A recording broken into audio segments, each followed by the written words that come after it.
ప్రసన్న లాంటి విలువలు లేని నాయకులను సమర్థిస్తున్న జగన్మోహన్ రెడ్డి తీరు చూస్తుంటే మరో 30 ఏళ్ల పాటు వైసీపీ అధికారంలోనికి వచ్చే అవకాశమే లేదన్నారు కోవూరు ఎమ్మెల్యే వేమిరెడ్డి ప్రశాంత్ రెడ్డి. నెల్లూరు నగరం మాగుంట లేఅవుట్లోని ఆమె నివాసంలో ఆమె మీడియాతో మాట్లాడుతూ మాజీ ముఖ్యమంత్రి జగన్మోహన్ రెడ్డిపై నిప్పులు చెరిగారు. ఎవరో రాసిచ్చిన స్క్రిప్ట్ చదివి నిజాయితీగా వ్యాపారాలు చేసే ఎంపీ వేమిరెడ్డి ప్రభాకర్ రెడ్డి గారిని విమర్శిస్తావా అంటూ సూటిగా ప్రశ్నించారు. మహిళలను కించపరుస్తూ సంస్కార రహిత వ్యాఖ్యలు చేసిన ప్రసన్న లాంటి వారిని పరామర్శించి సమాజానికి ఏం సందేశం ఇస్తున్నారని ఆగ్రహ వేషాలు వ్యక్తం చేశారు. తీర్థయాత్రలు చూశాం, జైత్రయాత్రలు, విజయయాత్రలు చూశాం, దండయాత్రలు, ఓదార్పు యాత్రలు లాంటివి కూడా చూశాం. ఈ జైలు యాత్రలేంటని ఆమె జగన్పై చెలొక్తులు విసిరారు. చచ్చిన పార్టీని బతికించుకోవడానికి జగన్మోహన్ రెడ్డి గారు ఇలాంటి ఓదార్పు యాత్రలు చేస్తున్నారు అని చెప్పి నేను చెప్తున్నాను. తీర్థయాత్రలు చూశాం, జైత్రయాత్ర చూశాం, విజయయాత్ర చూశాం, దండయాత్ర చూశాం, ఓదార్పు యాత్ర కూడా చూసాం. జగన్మోహన్ రెడ్డి జైలు యాత్రలు, నీచపు పరామర్శలు చూస్తుంటే నిజంగా మాలాంటి మహిళలంతా సిగ్గుతో తలదించుకోవాలనిపిస్తుంది.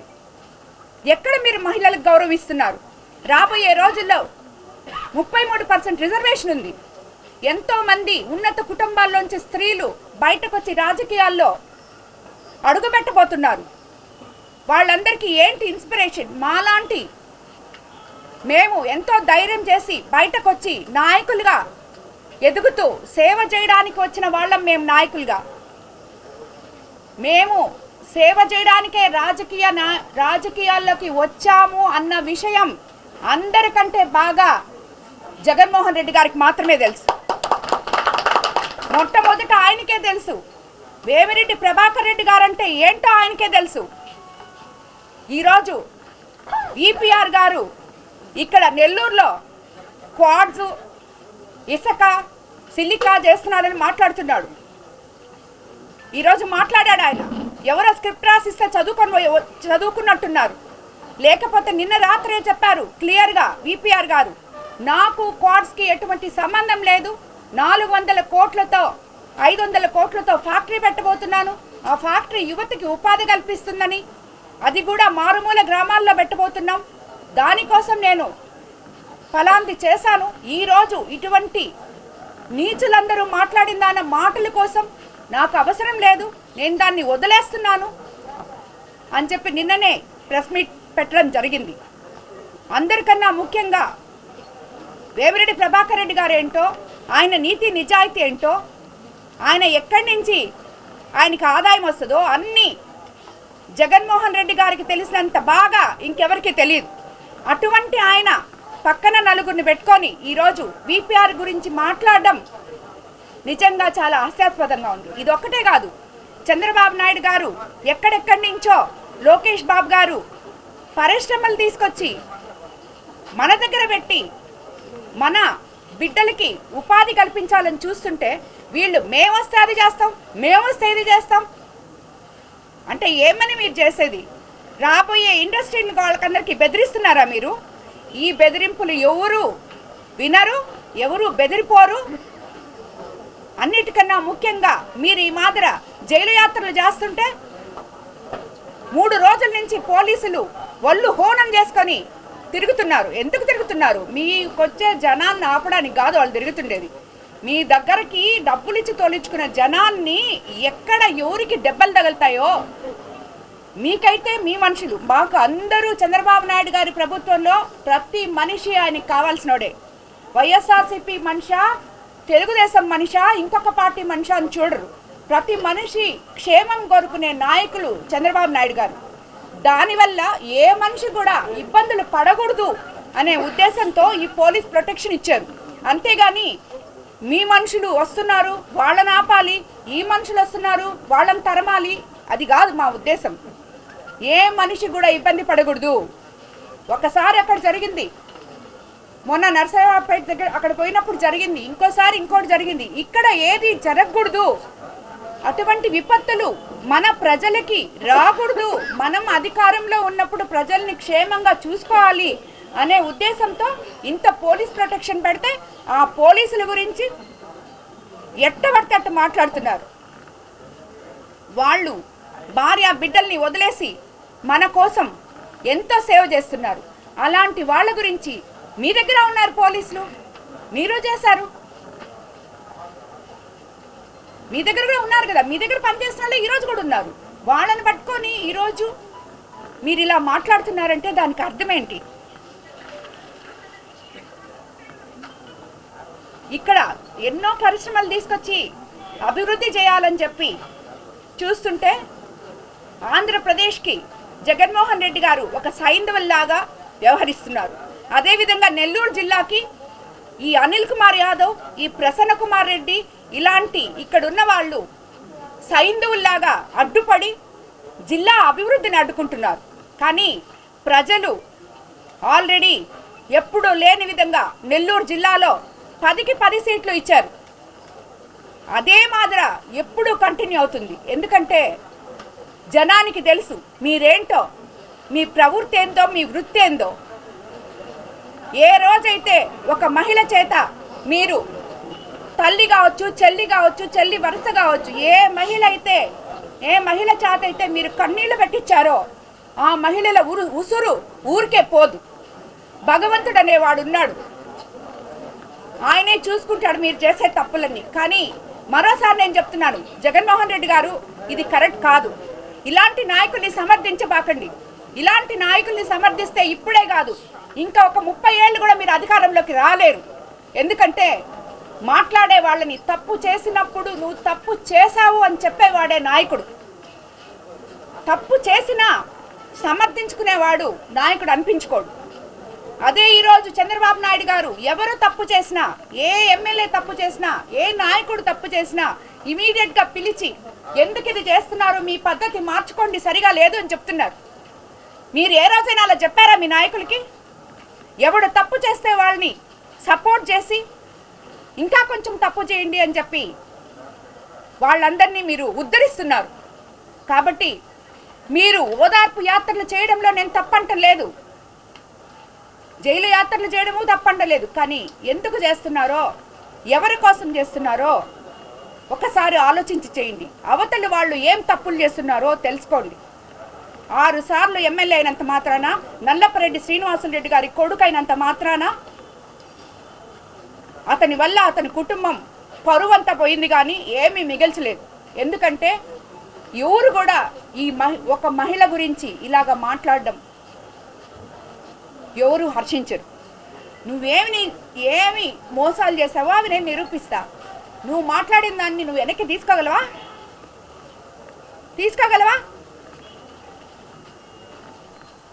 ఇది కరెక్ట్ కాదు.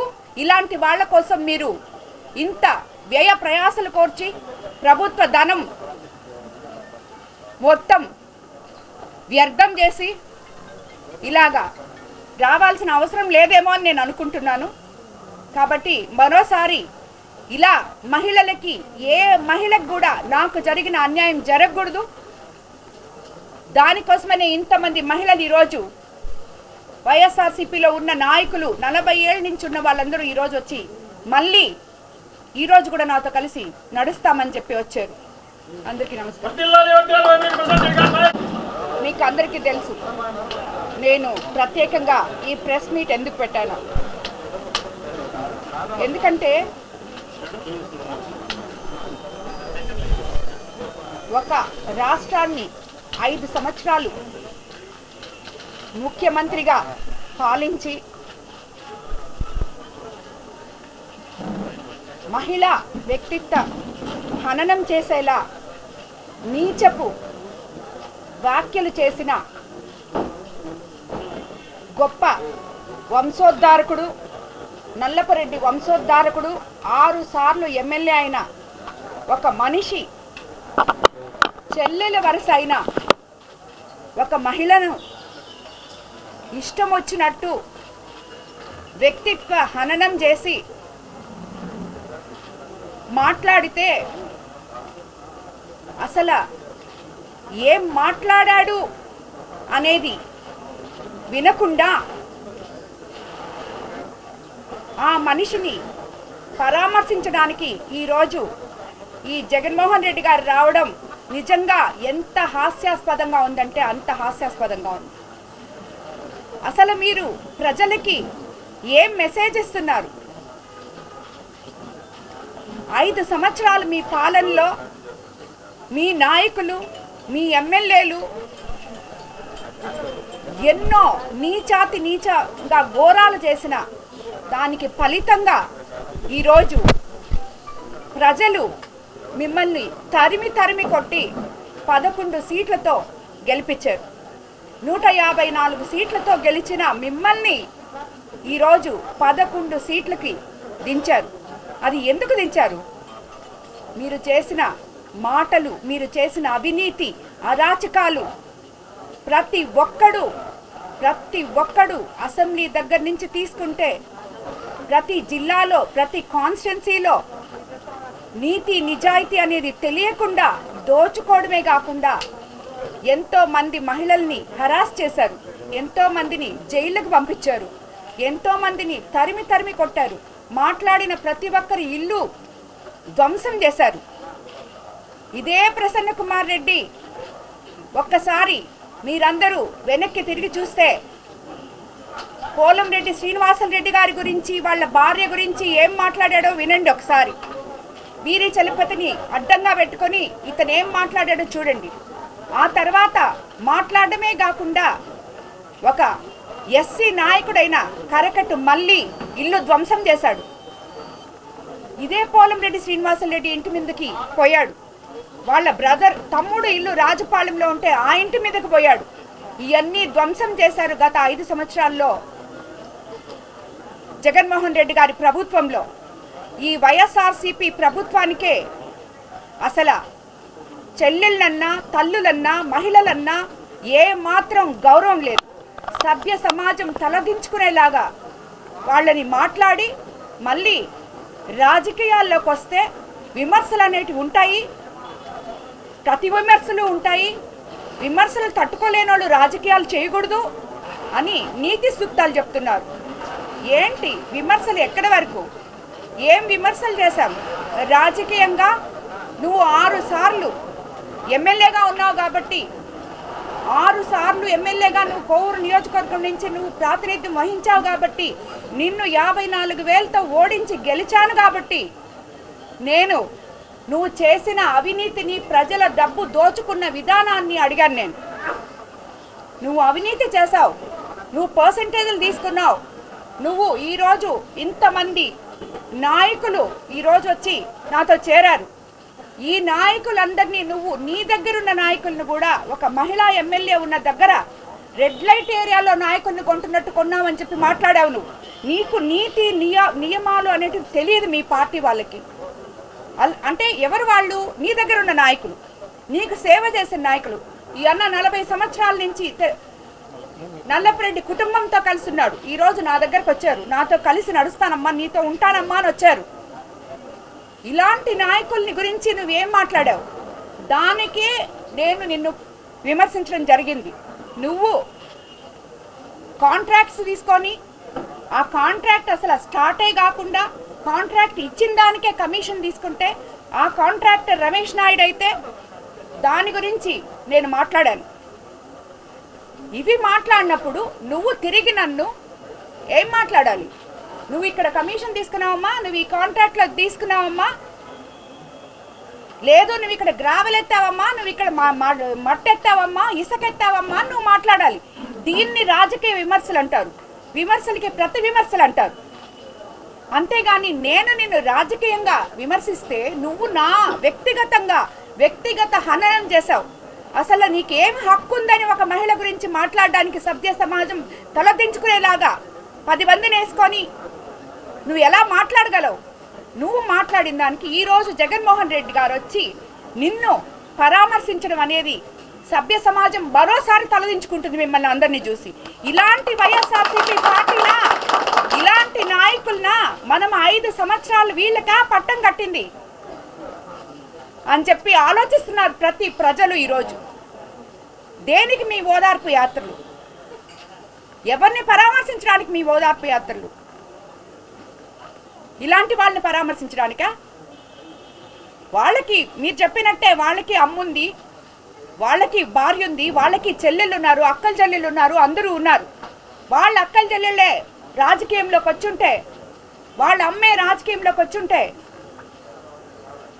వాళ్ళ భార్య రాజకీయంలోకి వచ్చుంటే ఎవరైనా ఇలా విమర్శిస్తే మీరు గమ్ముకుంటారా?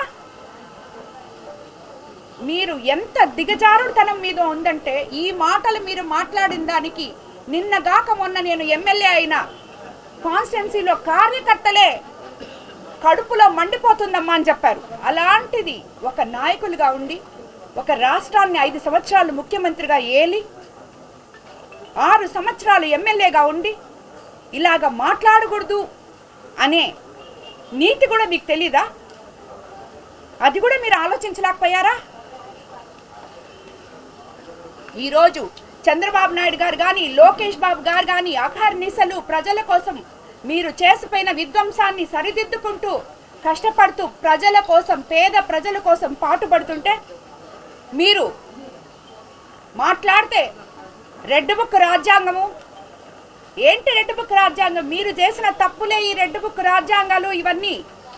మీరు తప్పులు చేయలేదా? ఎక్కడ చేయలేదు. ఏ కాన్స్టిట్యున్సీలో తప్పు చేయలేదు. మీ ఎమ్మెల్యేలు చూపించండి. ప్రతి దగ్గర చేస్తున్నారు. అందరి దగ్గర సాక్ష్యాలు ఉన్నాయి కాబట్టే నీతి నియమాలతో ఏ అరెస్ట్ జరిగినా ఆ అరెస్ట్ వెనుక ఎన్నో ఉన్నాయి. ఇలాంటి నెల్లూరు జిల్లానే వైసీపీ తుడిచిపెట్టుకోవడానికి ఇలాంటి అచ్చొచ్చిన ఆంబోతులు చాలా మంది ఉన్నారు ఇక్కడ. ఈ నెల్లూరు నుంచనైతేనేమి మాట్లాడడం తప్పితే అసలు అతను ఏం మాట్లాడుతున్నాడో తెలియని ఈ అనిల్ కుమార్ యాదవ్ ఒకడు, ఈరోజు ఈ ప్రసన్న కుమార్ రెడ్డి ఒకడు. వాళ్ళు అసలు ఏం మాట్లాడుతున్నారు? దేని గురించి మాట్లాడుతున్నారు? మాకు నోరుంది కదా, మేము మాట్లాడతాం, మమ్మల్ని ఏం చేస్తారు, ఎవరేం చేస్తారు అని మాట్లాడితే సరిపోతుందా? మీ ఇళ్లలో తల్లి చెల్లి లేరా? కాబట్టి ఇదంతా కరెక్ట్ కాదు అని చెప్పి నేను చెప్తున్నాను. అదేవిధంగా ఈరోజు